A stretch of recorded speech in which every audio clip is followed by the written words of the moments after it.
হ্যাঁ, আমি 6 মাস ধরে বেকিং লাইনে আছি।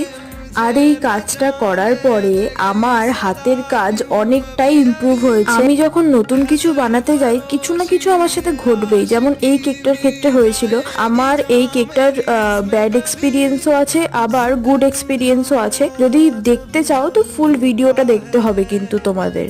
আর এই কেকটা ছিল পুরোটাই রেড ভেলভেট, মানে তোমরা বুঝতে পারছো, একটা 3-4 কেজির কেক পুরোটাই রেড ভেলভেটের। আর এখানে এই কেকটার মধ্যে অনেকটাই মোটামুটি ফন্ডেন্টের কাজ ছিল। আমি জানি না, মানে ভীষণই আমি নার্ভাস ছিলাম যে কি করে আমি এই কাজটা করব। তারপর আমি টুকটুক করে আগে ফন্ডেন্টের জিনিসগুলো বানিয়ে নিয়েছিলাম, যেমন তোমার ক্রাউনটা বানিয়েছিলাম, তারপরে যে কোটটা বসবে সেটাও বানিয়েছিলাম, বো যেটা সেটা হবে, তারপরে দুটো চেন বানাতে হয়েছিল, মানে অনেকটাই। আর ফন্ডেন্টের কাজ যারা করো তারাই জানো একমাত্র কতটা সময় লাগে। আর এখানে যে গোল্ডেন ডাস্টটা আমি ইউজ